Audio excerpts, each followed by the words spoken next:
Hello everyone, स्वागत है आपका द पीवाईक्यू में। हम लोग देख रहे हैं एंग्लो सिख वॉर। तो यहाँ पे दो वॉर हुए हैं। जो पहला वॉर है वो हुआ था 1845 से 46 के बीच में, जिसमें जो सिखों का रिप्रेजेंट कर रहे थे वो थे दुलीप सिंह। इनको दिलीप सिंह या दुलीप सिंह दोनों कहा जाता है, क्वेश्चन पे डिपेंड करता है जिस तरह से आ जाए।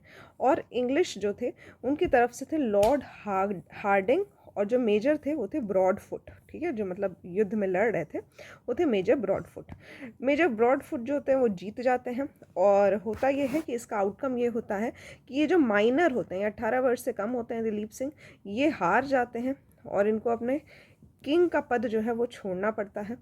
ये और जो इनकी सभी टेरिटरीज़ होती हैं जो सतलज के साउथ एरिया में होती हैं, वो सभी जो होती हैं वो अंग्रेज़ों के हाथों में चली जाती हैं।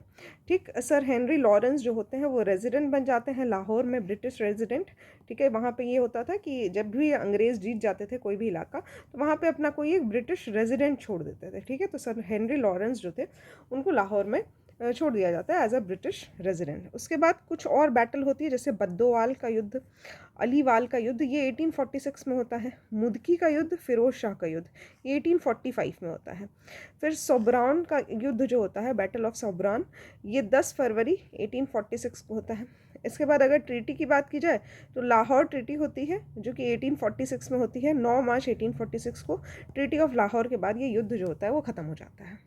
इसके बाद दूसरा सिख एंग्लो सिख वॉर होता है। जो दूसरा होता है वो 1848 से 49 के बीच में होता है। इसमें जो सिखों का नेतृत्व कर रहे थे वो थे दोस्त मोहम्मद, और डलहौजी जो थे वो जीत जाते हैं और दोस्त मोहम्मद जो होते हैं वो हार जाते हैं। इसमें होता है बैटल ऑफ गुजरात जो कि 1849 में होता है।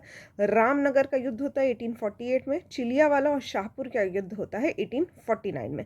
याद रखिएगा, ये जनवरी 1849 है, ये फरवरी 1849 है। तो अगर क्रम में लगाने के लिए आएगा तो चिलियावाला पहले हुआ है, फिर गुजरात बाद में हुआ है।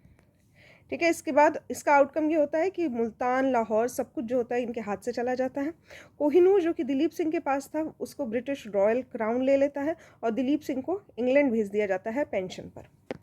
तो ये जो सभी वॉर मैंने आपको बताए हैं ये सब आप लोग देख लीजिएगा, इसको याद कर लीजिएगा, क्योंकि क्रम में लगाने के लिए अक्सर ये क्वेश्चंस जो होते हैं वो पूछे जाते हैं। ऐसे इंपॉर्टेंट इन्फॉर्मेशन के लिए, साथ ही क्वेश्चंस के लिए हमारा चैनल सब्सक्राइब करिए द पीवाईक्यू। Thank you.